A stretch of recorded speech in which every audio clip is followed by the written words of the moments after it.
First మనం problem statement ని చూద్దాము. Given an array of integer nums and an integer target, return indices of the numbers of two numbers such that they add up to target. You may assume that each input would have exactly one solution and you may not use the same element twice. You can return the answer in any order. అంటే ఏమంటున్నారంటే మనకి ఒక integer అరే ఇస్తారు and ఒక target some ఇస్తారు. మనము two numbers ని సెలెక్ట్ చేసి వాటిని యాడ్ చేస్తే మనకు టార్గెట్ వస్తుందా లేదా అనేది చెక్ చేయాలి. టార్గెట్ ని రీచ్ అయింది అంటే టార్గెట్ వచ్చింది, మనం టూ వాల్యూస్ ని యాడ్ చేస్తే ఇప్పుడు మనం వాటి యొక్క ఇండిసెస్ ని రిటర్న్ చేయాలి. సో నెక్స్ట్ ఈ ఎగ్జాంపుల్ తీసుకున్నాను. టూ పాయింటర్స్ లో సాల్వ్ చేయాలంటే ఫస్ట్ మన అరే అనేది సార్టెడ్ లో ఉండాలి. అది ఫస్ట్ కండిషన్. సార్టెడ్ లో లేకపోతే మనం ఏం చేయాలి, సార్ట్ చేయాలి కదా.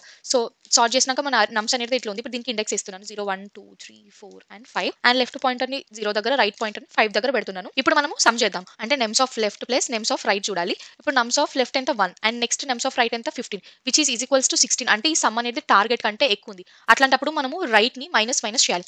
అప్పుడు 15 దగ్గర ఉన్న రైట్ 11 దగ్గరకు వచ్చేస్తుంది. సో ఇక్కడికి వచ్చినాక మళ్ళీ లెఫ్ట్ అండ్ రైట్ వాల్యూస్ ని సమ్ చేయాలి. ఇప్పుడు సమ్ చేస్తే 1 plus 11 which is equals to 12. ఇది కూడా మన టార్గెట్ కంటే ఎక్కువ ఉంది. సో మనము రైట్ పాయింటర్ ని మూవ్ చేస్తాము. ఎక్కడికి మూవ్ చేస్తాం అంటే మైనస్ చేస్తాం. మూవ్ అనేది 7 దగ్గరికి చేస్తాం.